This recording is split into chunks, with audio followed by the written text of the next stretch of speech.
Thank you for joining us. I'm Susan Berishaj of C Admissions. With me tonight, I have some wonderful students here from the 4 different schools represented this evening. So Tuck, Rotman, Carlson, and Carnegie Mellon. And we are going to essentially ask them some questions about their MBA experience. Hopefully they can be helpful to you in this process. So I will start by just asking you guys to introduce yourself. I know you did that earlier, but for the audience, just give a little bit of background, where you're from originally, obviously where you are now, and what your plans are post-MBA. I will start with Meredith since she is the first one on my screen, and then we'll go around for everyone. Then we'll take some questions afterwards. So for everyone watching, please ask your questions that are related to the schools you're interested in, and maybe perhaps even the sectors you're interested in, and hopefully we can have answers for you. Awesome. Perfect. Thank you, Susan. And good evening, everyone, or good morning, depending on where you are. My name is Meredith Bade. I am a second-year student pursuing my full-time MBA at the Rotman School of Management, which is part of the University of Toronto in Toronto, Canada. I'm originally from Long Island, New York. I have a degree in economics from Siena College, which is in upstate New York. And I had worked for 5 years in Manhattan for Bloomberg, if you're familiar with the company Bloomberg, I was doing sales and account management, and I had Canadian coverage, and so I decided that I was familiar with the market and that I wanted to pursue an MBA, and I'll talk a little bit more about that later. But yeah, I'm at the University of Toronto right now. Thank you. Elise, maybe we'll start with you. Yes. Hi, everyone. I'm Elise Sauvé from Montreal, Canada. And right before going to business school, I lived and worked in Toronto, Canada. So kind of the reverse as Meredith. I was a lawyer. I did law as an undergrad. And I decided to pursue my MBA at Tuck at Dartmouth. It's in Hanover, New Hampshire, so in the country. And after Tuck, I will join McKinsey in New York City. Thank you, Elise. Sammy? Sure. Hi, everybody. My name is Sammy Klut. I am a second-year full-time MBA candidate at the Carlson School of Management, which is in Minnesota. I'm originally from Portland, Oregon, and I did my undergraduate in biochemistry at Whitman College, which is a small liberal arts school in the middle of nowhere.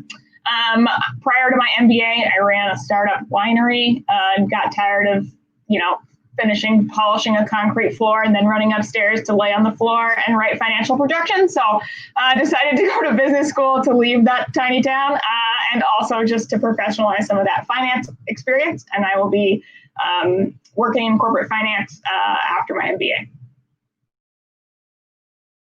Awesome. Thank you. Jake? Yeah, sure. Hi, my name's Jake Martens. I am a second-year full-time student at Carnegie Mellon's Tepper School of Business, focusing on economics and strategy. I'm originally from upstate New York, and prior to attending Tepper, I worked for 5 years with IBM Global Business Services as a consultant in a whole host of functional roles and industries. After 5 years, decided I loved consulting, but wanted to kind of take it up a level. So determined that it was time for me to get my MBA. I selected Tepper. I'm now here in Pittsburgh, and I will be returning to the world of consulting post MBA. Awesome. Thank you so much. These were great intros. You covered a lot in there about your past experience and about what you are, doing now, or what are you hoping to do.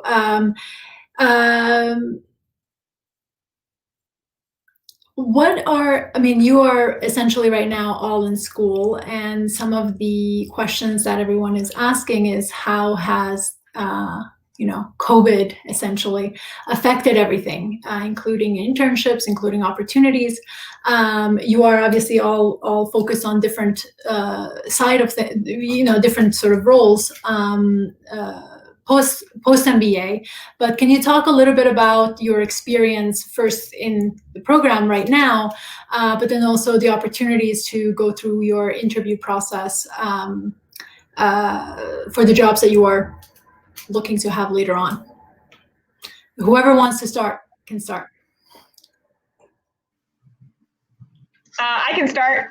I'm currently recruiting. I interned in investment banking over the summer. So to walk through the internship recruiting process was sort of normal. It was pre-COVID. I saw people in person. It feels crazy now. And so I'm going through Zoom world recruiting for full-time roles because I hated investment banking. And in doing that, it's actually been, there's lots of, like, some things are great, some things suck, right? The things that are great is that, like, last Friday, I had 2 full-day 8-hour interviews in 2 different cities in the US, and I could do both of them because both of them were happening virtually. So I was like, literally, I had 2 different suit jackets to, like, remind myself which interview I was supposed to be in at any given time, and I was, like, running back and forth, switching interviews so that I could participate in both, but that wouldn't have happened in a normal year. I would say, at least in my experience, like, hiring rates are about this. I don't know about hiring rates, interview rates, and recruiting has been the same. I haven't seen a significant downturn in the number of job postings. I'm also in finance, which I feel like skews that a little bit further to the positive, just because people would like to find ways to save money and are hiring for that function right now. So it hasn't changed it that much in my world. Yeah.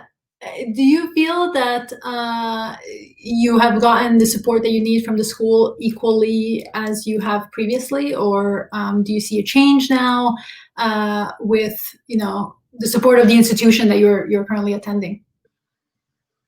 I think it's been quite similar for the recruiting side of things specifically. Yeah, I don't feel like I've gotten a particular shift. I think, you know, the career coaches are available and really willing to go on a limb and help us. I mean, obviously, everybody has a weird year.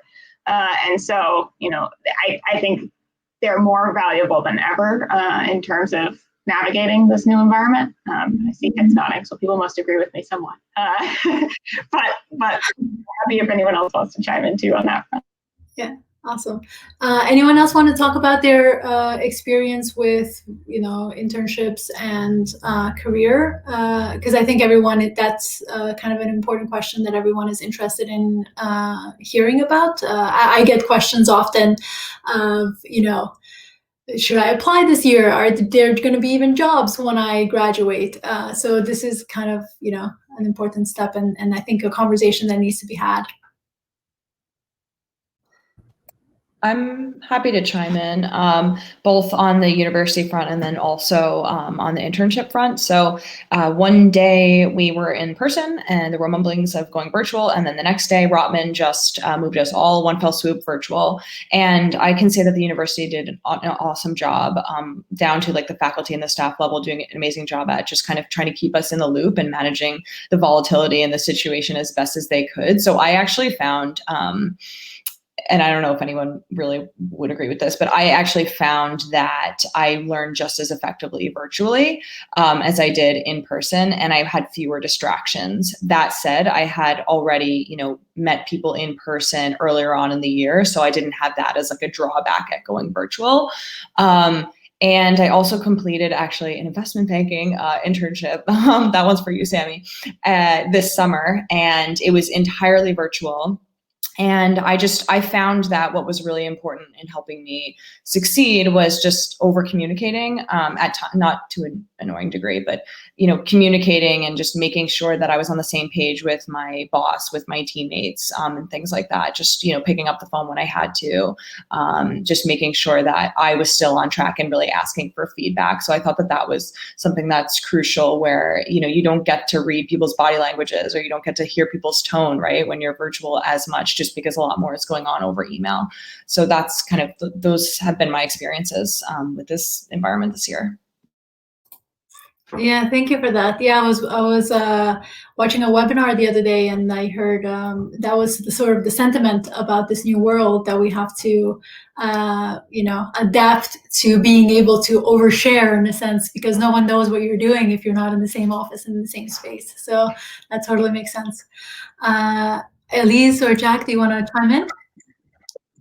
Yeah, so I completed recruiting before COVID started, and I did a full virtual internship and then got an offer for full time. So I'm not recruiting right now, but I am casing with first years multiple times a week to help them be prepared. And as Sammy was saying, like, you can fit more into a day. So in a way, like, it's easier.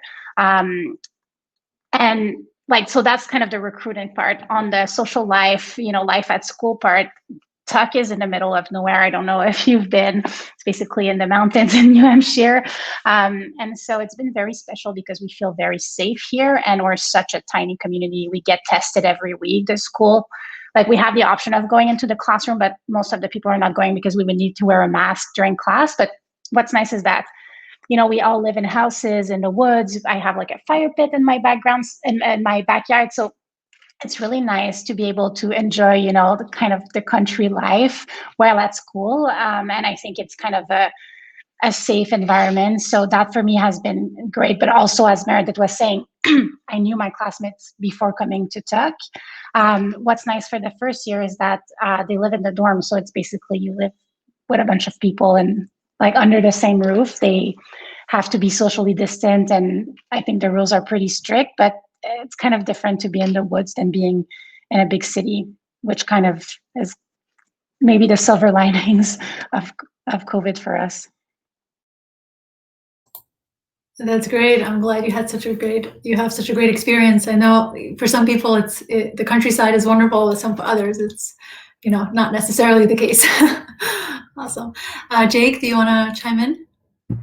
I mean, I think everyone has basically covered everything I would have said. The only thing I would add, and this is maybe anecdotal, is that from where I'm sitting, I'm on the board of the Tepper Consulting Club. So I'm pretty close to, the recruitment side of things, and kind of, taking a pulse of the firms that recruit here. And what we've seen is actually that internship recruiting, the pipeline looks pretty strong, essentially what it looked like pre-COVID, because these firms are now looking ahead to people who would start full-time in 2022. As far as I can tell, the classes that really bore the brunt of this were, the classes that just graduated, so 2020, and then our class. And, at least here, again, take this with a grain of salt. I don't know how it's been elsewhere. We're more seeing that impact mean that, like, people are having their start dates pushed back, or, maybe firms aren't taking quite as many people full-time as they would have normally, because, at least in the world of consulting, a lot of firms just gave everybody offers. So, it's actually already starting to look a fair amount better than it did this spring. And I know that, speaking with prospective students through CMU's admission office, I know that that's a really significant concern. So just bear that in mind. We kind of may be starting to look beyond, the immediate catastrophe. Yeah, thank you. No, absolutely. I think, that's something that we have to keep in mind, because institutions and organizations, with everything that happens, we all have to pivot. And, who's to say that, something like this won't happen again, and we need to be able to, quickly respond and have strategies in place to make that transition happen. And I think, MBA is a great place to prepare yourselves to think strategically and offer the most to your future employers, whoever they're going to be. I guess, talking about that, what are your how do you feel your programs that you have selected?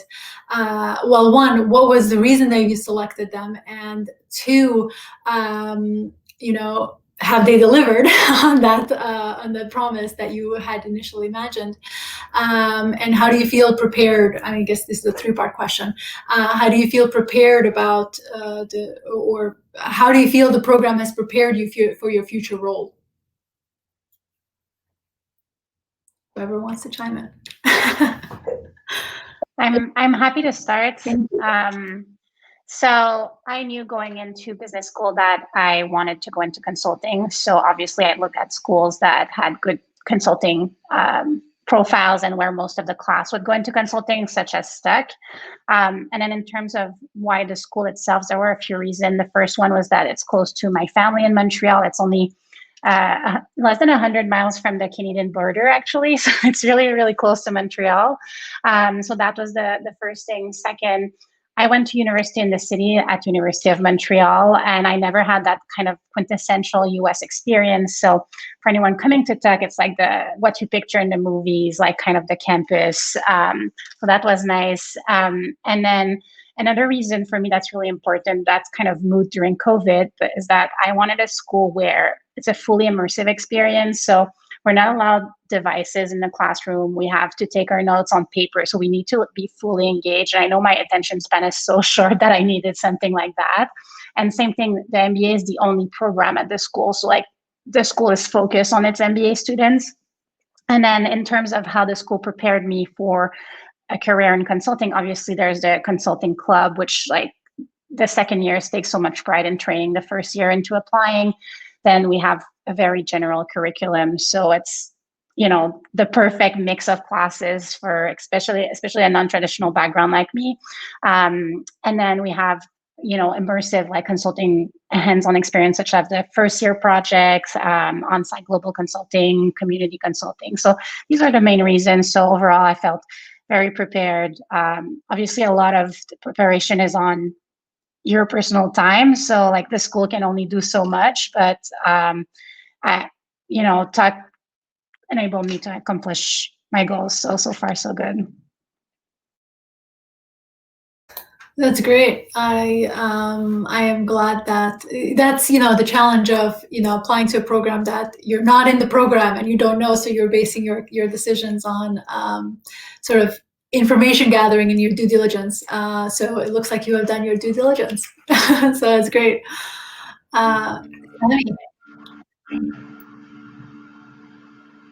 I can hop in.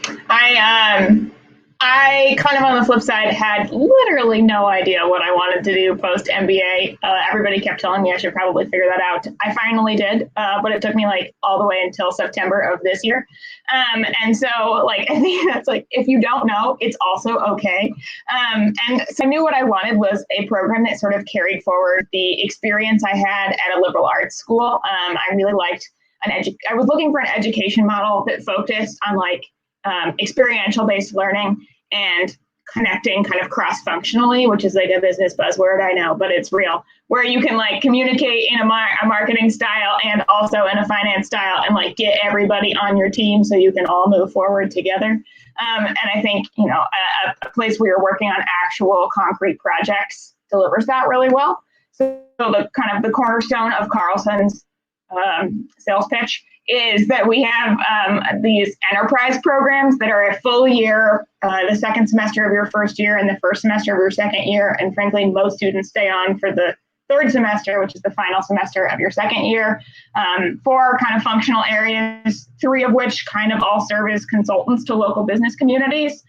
We have a ventures program, which is focused on small startup companies, sort of like startup accelerator program. A traditional consulting enterprise, which is the Deloitte, the McKinsey students who are hunting that world. They work with large Fortune 500 companies in the Twin Cities on traditional consulting projects. And then the brands enterprise, which focuses on marketing specific consulting projects, again, for kind of that Fortune 500 level. I was really interested in our funds enterprise, which is kind of a lot of schools have like a student managed investment fund.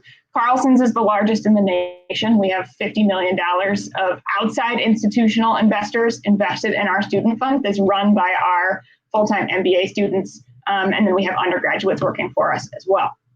And so I'm the sales and client services representative for that fund, which means I spend 10 hours a week networking with high up investment decision makers at Wells Fargo and US Bank. I'm like, before Zoomland, I was sitting in their offices at least once a semester. And so that was a cool role and a big drive for me. So like get FaceTime with some executives and get a real sense for like how these decisions get made in the market. And I feel like I learned a ton from it. It is absolutely a steep ramp. You're like totally thrown into the deep end, but I found that that's the best way to get the hands-on experience. And it's an environment where you're sort of set up to fail so you can learn from it, right? Like that's the point. And you don't get another opportunity like that. And so I've gotten a ton out of it. I think it set me up really well to like tackle big problems and make good decisions as I'm moving forward with the rest of my career. Thank you. No, that's wonderful. I mean, there's a lot of individuals who know that they want an MBA, who know they want to make, sort of those leadership decisions and strategic decisions, but they may not necessarily quite know where and in sort of what direction they're heading. So it's good to have a perspective from you that you had essentially a culture that helped you find find those find the right opportunities that really inspired you to move in this direction. So that's great. Jake, do you want? Right? Yeah, sure. So similarly to Elise, I came in with the idea that I wanted to go back into consulting, but specifically at like the corporate strategy level. And I think I went in with that in mind, but also knew that, the MBA tends to change a lot of people's minds. So I wanted a school where I could have, a pretty healthy pipeline to pick from as far as consulting is concerned. And Tepper has kind of been on the come up as far as consulting goes in the last few years. But unsurprisingly, at CMU, the opportunities in the world of tech are pretty much endless. And I figured that was going to be a pretty good plan B. So that was correct, like on paper, as was the curriculum. I considered my analytical skill set to be kind of my weakness going in, and I wanted a school where I could attack that head on. Absolutely, the school delivered on that, kind of above and beyond what I thought possible. If you had told me a year ago that I'd be, able to do regression testing in R and that I'd be building optimization models to pick stock portfolios, I would have said you were crazy, but here I am. So yeah, I mean, the school has really done an excellent job of delivering on all of that. I think so much of what I've enjoyed about Tepper has been a kind of on the intangible end of things. I mean, there are some things about it, like, for example, Tepper has a brand new building that's situated specifically to be kind of this, like the hub on Carnegie Mellon's campus. It houses the Swartz Entrepreneurship Center, which is, it's not just for Tepper. It's essentially like the incubator for all of CMU, which is a really phenomenal opportunity when you think about the sort of technological innovation that happens at this school. But what really has made it worthwhile to me more than anything is the fact that we have a fairly small community, typically 200-ish people per class. So it's not huge. And we do not subdivide people into cohorts, smaller than that. So you have this, relatively small, pretty diverse group of students, and you get to know pretty much all of them. And you can't help but, get to know a more diverse group of people than you may have otherwise. Like if you were kind of divided, if you're part of a larger program and you kind of tend to like form your little cliques and then, stay in your comfort zone. And B, it's great from the perspective of gaining exposure to people who have such different backgrounds from you. I think that that's something that I've really, really enjoyed. Like I never thought that I'd have an opportunity to, to have a conversation with a fellow student who was like an economic advisor for the Chinese government, which, just random little conversations like that just are so phenomenal and so expansive. So it's really a combination of those things that were very right about the school on paper that I think anybody could look at and decide objectively, like yes or no, that's the right place for me. But then, yeah, the culture of the school is really what drew me in, and that more than anything, the school has definitely delivered on. So I've really, really enjoyed that component of it. Thank you. Oh, sorry. Go ahead, Meredith. Oh, sorry. I was just going to jump right in. Yeah, no, thanks for that. I am kind of a reverse case to Elise. And I think almost even the less common case in that I'm American that moved north of the border to go to school, when I think you see a lot more of the reverse. And the reason that I did that, I was kind of alluding to this earlier, I got exposure to Toronto and also other Canadian cities through my work. So I was familiar with Bay Street, which is the Canadian Wall Street.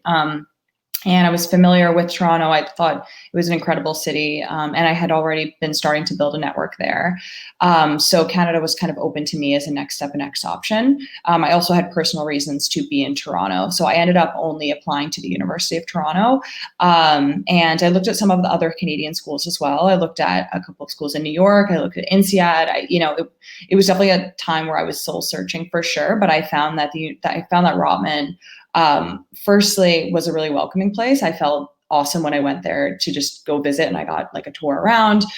People picked up the phone, or they picked up my cold LinkedIn messages to chat with me on what it was like going to school there. And I kind of strategically reached out to people as well, that were maybe in a field that I was interested in going in, which I at first was like, I'm going to go to business school after having 5.5 years of work, and I'm going to do consulting. And then I kind of got in, and I thought, I'm here right next to Bay Street. I already have kind of a network within the Canadian capital markets. I should really consider going into finance, which I had been selling into that industry beforehand. And I thought, before I get into this consulting tunnel, right, because you can't really do much else when you're focused on the industry because it's so rigorous, let me take a step back and just make sure I'm not like ruling out finance. And I actually pivoted right to finance and thought, actually, this could be a really compelling career path for me. And I knew, stepping back before that, I knew that going to Rotman would be able to prepare me for each one of those opportunities, because I talked to enough people that got jobs at the MBB firms that had gone to Rotman that I had confidence that I could do that. But I also knew I could probably, if I worked really hard, I could seek to get a job in finance in Bay Street, and I ended up doing that. I want to highlight before I forget that there are and I think 3 or 4 of them have dual citizens. So they're not like solely Americans, right? They're Americans and something else, especially now during this time. Like, people are like, oh, why did you end up in Canada, right? And I have this long story. Especially now during this time, like politically and also economically, you look at the exchange rate, I would encourage any American that's listening in just to consider a school in Canada. McGill is gorgeous. Ivy's gorgeous. Rotman, I'm obviously very biased and I'm having an incredible experience. Like, I think it's worth considering the Canadian schools just based on some of the things I kind of talked about earlier. And also, if you're going to go into consulting, if you're going to go into banking, which are very common, these firms have links to the States anyway. So you could potentially get a job in Toronto, like I did, and then seek to move to New York afterwards, or wherever in the States afterwards, because you're probably at a firm that probably has locations elsewhere. So, it's not like you're going to have to be in Toronto or be in Montreal afterwards, like full time, right?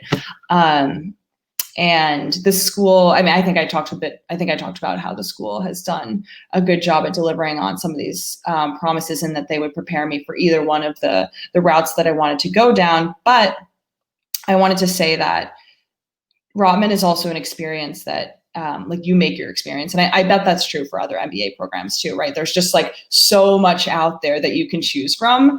And I kind of tried to choose everything.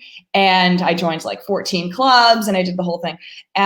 But what I found is that, I had also been before Bloomberg, I was involved in working at startups here and there, and I did part-time work and all this.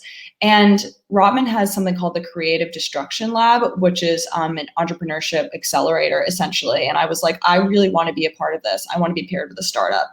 And even though I'm going into finance, which you'd think is, the opposite end of the spectrum, I'm actually going to be part of the Creative Destruction Lab this year, and I'm being paired with a startup. So it's just, there are a lot of things out there, and the school offers so many things that you can take part of, as long as you choose to tailor your experience accordingly. And I am doing that. Awesome. Thank you, Meredith. Now, you said that you were trying to essentially figure out the direction you were going, consulting or finance. oftentimes when you are in this MBA program, it's just so intense, a lot of things happening all at the same time, and there's that fear of missing out. Did you feel that you had enough time to be reflective and to, make that decision, or did you feel a bit of rush at all? I mean, the whole thing was a rush. The whole thing from day one. Like, I've heard that at other schools, like everyone's kind of like out or like traveling every weekend and all this. Like, not at Rotman, right? Like, we definitely go out and went out and had fun. But like we were working really, really hard. And so we were just hit the ground running from August last year. But I was looking at both simultaneously and having conversations with both simultaneously. I was very lucky in that, if anybody's familiar with Canada at all, there's, or the Canadian capital markets, there's an organization called Women in Capital Markets. And so they're an incredible association that's connected very closely to Bay Street and extremely well connected with Bay Street. And so I was actually very early on able to secure a scholarship from them, which also connected me to an internship on Bay Street investment banking at TD Securities. So I was able to land that actually quite early on. And there are a lot of opportunities for women in MBA programs generally. I'm just naming one from my school and from the other Canadian schools, I suppose. But that enabled me to place my internship very early, which I'm extremely fortunate about. So at the same time, I was also able to still see, maybe investment banking is not for me, right? Like Sammy mentioned, it wasn't for her. It's not for everybody. So I wanted to, at the same time, be exploring the consulting companies. So I went to all the consulting company presentations, and I actually case interviewed and everything. And I had an interview at one of the MBBs, didn't get it. That made my decision a lot easier at the end of the day at what I should do at the end of the summer. But I kind of, in a crazy move, just didn't sleep and tried to do them both, because Susan, what you asked about is FOMO, and I just have incredible FOMO. So I did try to do both. But I wouldn't recommend it for sure. If you can, if you have an idea on what you'd want to do, probably just go down that road, because I subjected myself to unnecessary stress in just trying to have it all, right? Yeah, and it's definitely the 2 years. It's just time flies, right? So I totally get it. You mentioned the scholarship, so I think that's a good way to pivot into, thinking about, or I guess talking about, and anyone can jump in, and if you feel comfortable sharing your experiences or what you know. But obviously, an MBA is an investment, and especially for individuals that are, applying from outside to US schools and even Canadian schools. What are some of the experiences that you can share as far as, opportunities to fund your education that you've experienced, or that you know of, that you can share with our audience? Yeah, I can start, Susan, because it was a big driver for me in school selection, coming from a startup in the middle of nowhere. I did not make a lot of money prior to my MBA. And so I was definitely looking for opportunities to fund an MBA level education relatively cheaply / free. And so that was a big driver in my ultimate decision process. I think as I was looking at that sort of strategically, I applied to the full gamut of schools, from, places that were probably a bit optimistic, Sammy, all the way down to my local podunk, whatever neighborhood school, just to try to get a sense of what does this scholarship scale look like, and how do I make this math work for what I have available to me. And so Carlson sort of fit in there really nicely. And I think people are generally, at least in our program, surprised by the quantity and availability of resources to fund your education, not 100% on debt, right? Most of my cohort is on, I would say probably, I don't want to make up stats for admissions, but 30+% ish of a scholarship. It's a pretty big chunk. And then beyond that, I'm an out of state student, which if you're not from the US is very expensive and a terrible idea.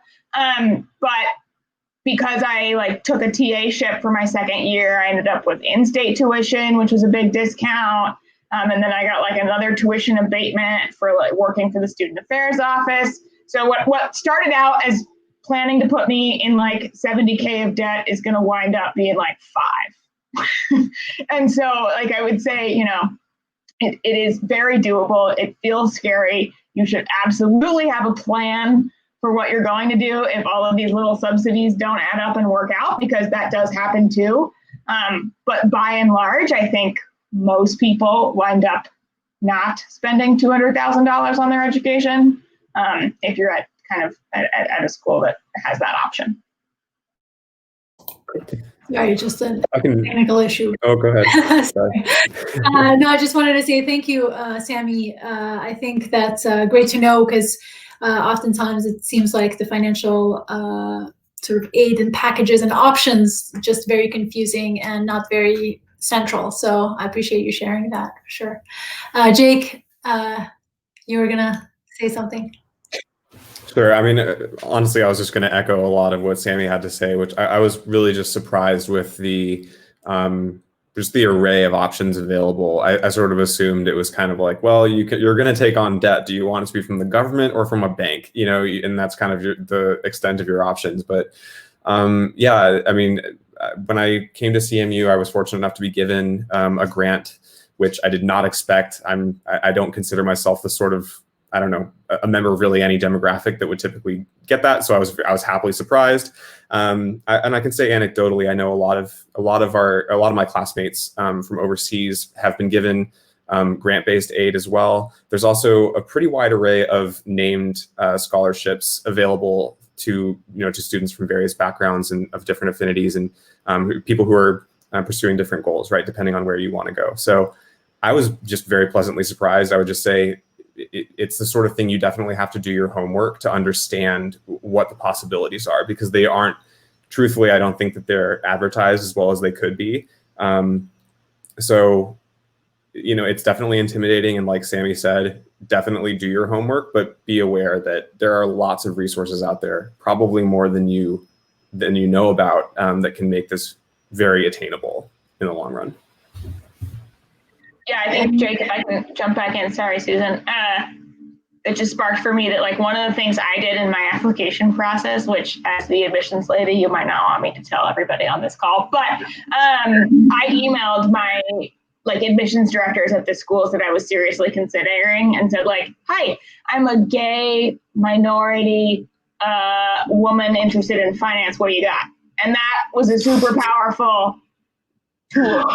And like that doesn't always come through in an application process. And I got a lot of responses of people who were like, yeah, please come here so we can put you on our demo sheet. And also we have all the money to make you want to come. So I think like just being transparent about what your needs are was really helpful. I was like, yeah, I don't have the funding to put this through myself. And so I need help here. And that helped me a ton. And then I got to like play schools off of each other a little bit, and it was all kind of conniving and exciting. So it does get better. Thank you. Thank you, Sammy. Jake, you were talking about, a lot of resources that are available, and you mentioned that, they're not readily available oftentimes. What are some advice that you would give someone who's applying to CMU specifically? Where should they go and what should they do as far as finding what aid is available? Sure. So, I mean, in the case of CMU, in the case of Tepper, it's a matter of just diving really, really deep into the financial aid site. I really don't know why it's as difficult to find as it is, honestly. But yeah, it's all there, and I think just really, really drilling down is the most important piece. Because like I said, I think this was an experience I had with the other schools I applied to as well. I really had no idea, what was even possible from a funding perspective. I know some universities, as you're going through the application process, will say like, oh, if you'd like to apply for this scholarship concurrently, check this box and then write this essay response. But beyond that, for so many programs, I had no idea what else was possible. And there's a lot more out there. So unfortunately, I don't have like the specific page memorized, but drill down through the site, you'll find it. There are a lot of resources available. Yeah, awesome. Thank you. And for Elise and Meredith, who kind of like cross paths, can you share some of your experiences with that? Yeah. So similar to other schools, like Tech has a financial aid office and merit-based scholarships and all of that. I feel like what's maybe more relevant for the people on this call is for Canadian students, if you don't have a US guarantor, like I came into the US with no family member here, no social security number or credit history in the US. So it might be worth looking at Canadian financing options, especially if you have family there that can either guarantee or like banks know you. So for me, it made more sense to kind of all of my operations are in Canadian dollars, basically, which is kind of painful at the beginning, but I'm also considering that I'm going to work in the US. I kind of like can use the exchange rate after. So maybe just something to think about while you're still in Canada to get like Canadian Bank USD credit cards and stuff like that, and while you're still working, which is what I did because I didn't have any history in the US. That's great. It's definitely important to be mindful about all the options, especially if you are crossing borders. So thank you. Meredith? Sure. So just from the Canadian school perspective, firstly, tuition is cheaper right off the bat, like face value. For an international student, it's $120 all in for the 2 years. And if you are able to apply for permanent residency, which I tried to do and they actually ended up denying me, but we're not going to talk about that. It's like 90 grand. So depending on what you're able to do there, and that's in Canadian dollars, right? Which is like 30% cheaper than US dollars. So again, one of the big reasons that I chose the school was because I would be able to pay for it, that I would be able to pay for it, right? And that I wouldn't, like between like scholarships and then applying for additional scholarships, that I would just be able to like fund it myself or not be in a big financial hole like I would at like some of the schools I was looking at in New York, because that was that was the no deal for me. And I would say, yeah, if you plan to go like back to the US afterwards, just like Elise is mentioning, she's going to be making US dollars afterwards. So at least that's powerful to pay off her Canadian debt, or if one was to have Canadian debt. But so I would say that that's kind of a big consideration. And to speak to Rotman's opportunities, I think with any school, like apply early, right? Like you're going to get looked at first for merit-based scholarship by applying early, because the funds will run out eventually, and they'll tell you that. And I applied like 2 days before the last deadline of the fourth round, so I did not apply early. And then also, like when you get into school, so you'll get hopefully an entrance award, but then there are opportunities in the fall, in the spring, in the summer, in the fall, spring, and summer over your 2 years for additional named scholarships, like Jake was talking about. There are named scholarships. There are a ton at Rotman too. So there, like in addition to those, you can apply for like scholar or TA positions to make a couple $1,000 here or there, and then you've got like your internship to try to help finance it too. So you just kind of end up putting pieces together, right, and just trying to make ends meet the way that that you do. But yeah, for me, a big priority was not getting into a big boatload of debt. And like, given that I was really fortunate to be having US dollars, was able to kind of avoid that by going to Rotman. Thank you. No, that's great. It looks like all of you have had some opportunities at each of your schools to sort of alleviate some of the debt that comes with an MBA, which is, I think, justifiably so on everyone's mind. I think we are coming to a close, maybe, I don't know. But I wanted to ask one last question that, people who are essentially targeting your universities that you got admitted into, what are some advice that you would give applicants applying as far as like presenting themselves and how to think about the application process? I think that would be really helpful, since you're the success story. Whoever wants to start. All right, I'm going to call on people. Jake, start with you. Sure. So I think the general impression I got going through the application process as a whole is that there's some schools where like if you exist on this continuum between of like professionalism and like your actual personality, some schools are like, we want you slammed up against the professionalism end of that spectrum, and it's kind of ice cold, you know. Tepper, I would say, somewhere is kind of in the middle, right? They want to understand, the school wants to understand who you are as a person. I think part of that is that, unsurprisingly, you know, the school attracts a lot of people who come from really strong quant backgrounds, and they almost seem to approach it as if it's like, okay, the assumption is you can crunch a ton of numbers and that you're probably really, really good on that side of things. But, you know, who are you as a person? What is your personality? What do you bring to this community, right? And I spoke earlier about how it's a bit of a smaller school, right? So the individual people and how they fit into that culture seems to be really important to admissions. So my overall best advice would be, don't be afraid to show a bit of your personality going through the application process. Whether that means, you know, feeling free to kind of share quirkier anecdotes in your essays, or, you know, I think when I applied, I haven't seen this year's application, but when I applied, they asked for like one special skill that people might not know about you or something like that. Yeah, don't be afraid to share that stuff. I found that, you know, really being willing to kind of be a little bit vulnerable going through the process tends to be a good policy. So feel free to do that. Don't be slammed all the way up against that, you know, professionalism end of the spectrum. Yeah, feel free to have a little bit of fun with it.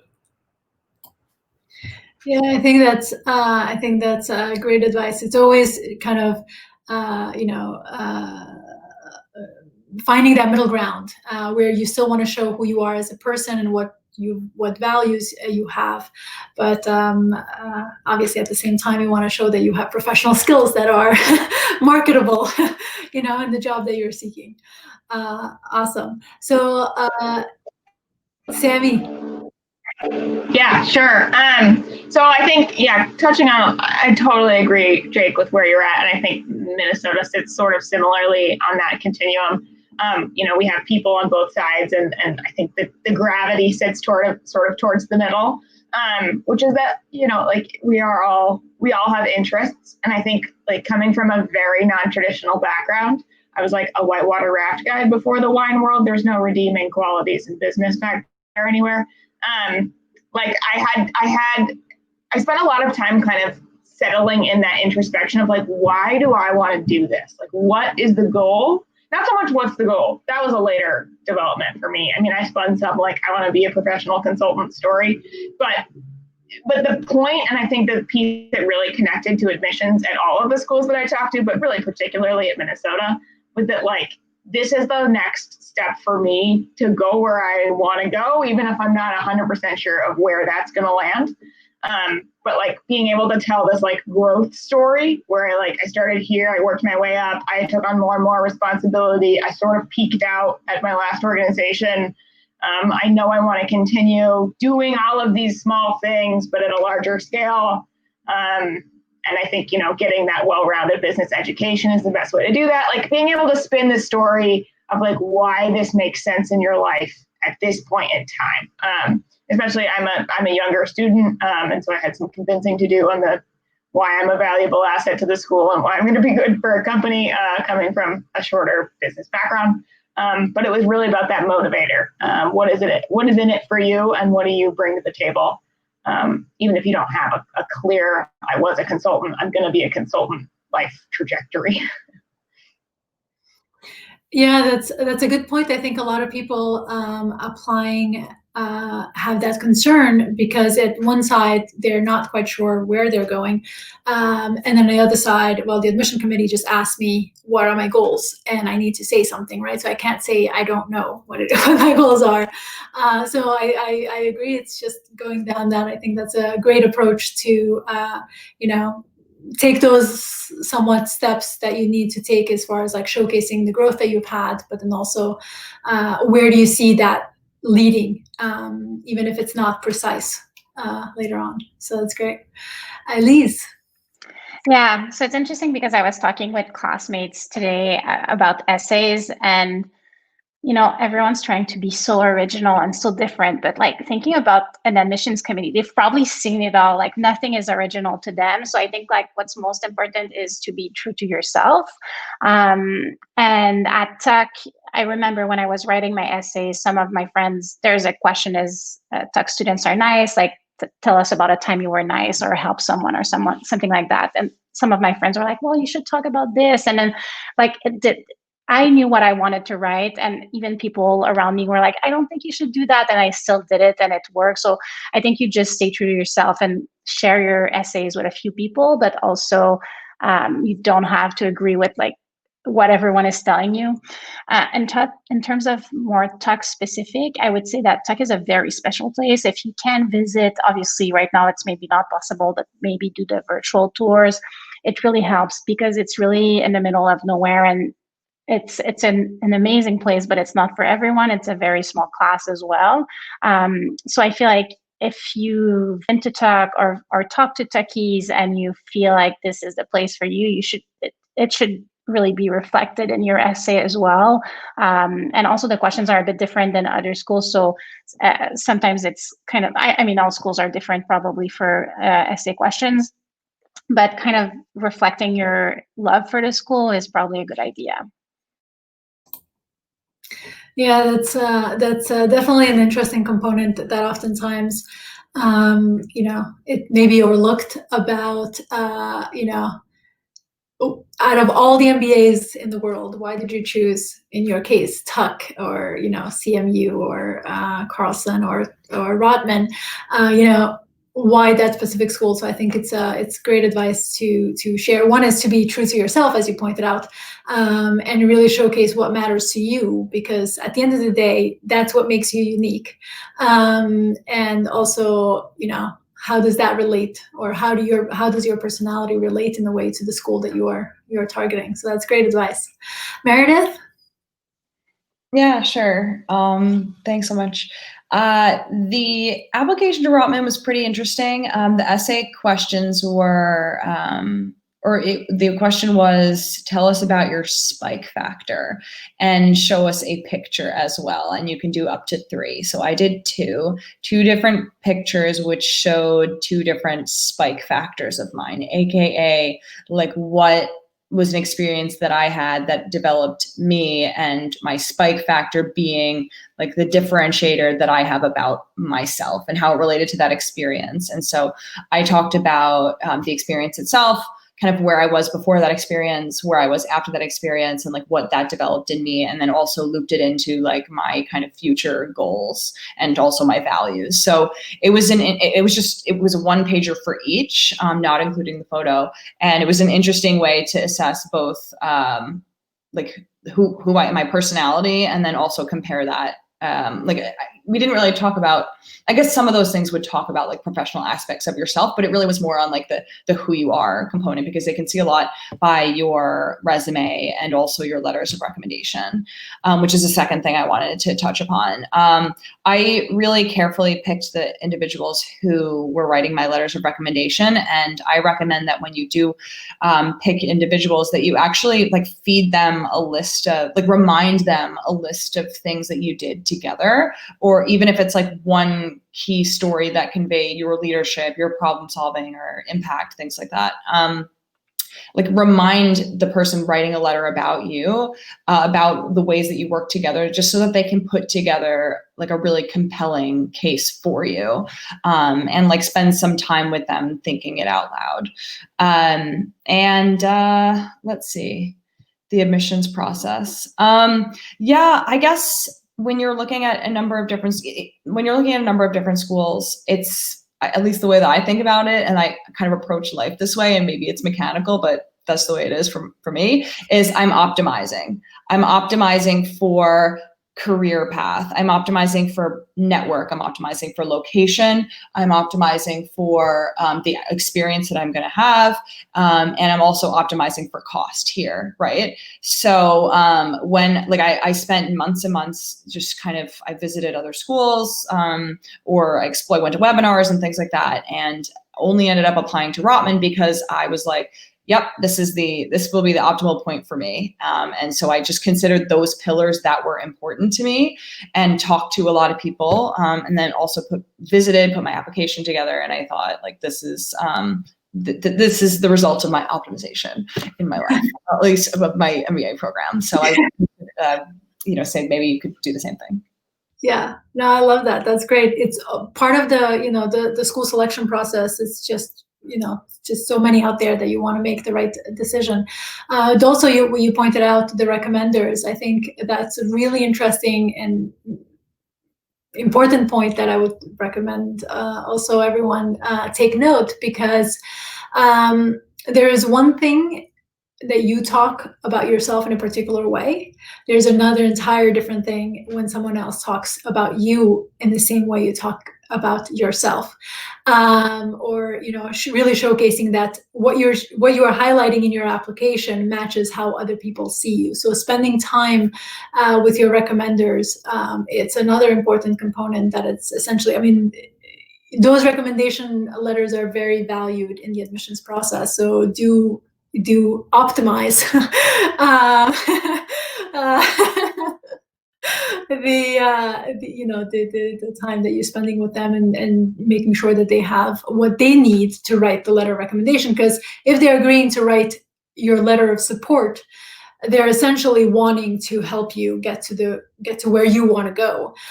So why not just spend the time with them and share with them what you want and the experiences that you've had that you want to highlight. So that's great.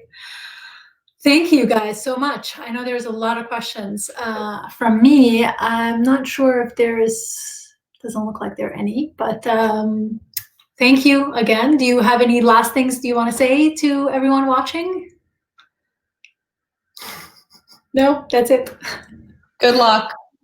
Thank you. Never give up. Are we starting a poem here? Going a chain? Obviously, I hope you all end up at Tepper, but regardless of where you end up, pick a place that really makes you feel at home. It can be, it can take a challenging experience and make it either really phenomenal or, I imagine, a lot worse. So pay attention to where you feel at home, regardless of where you end up. Yeah, I'll echo everything everybody already said, and also say if anybody has further questions about Carlson or anything else, feel free to reach out. I'm on LinkedIn under this name. Happy to connect with anybody if you want more information about anything specific. Awesome. Thank you guys so much. I think we'll end the session here. I really appreciate your time and the candidness with which you answered all of my questions. Thank you. Thank you. Good night. Bye. Thank you.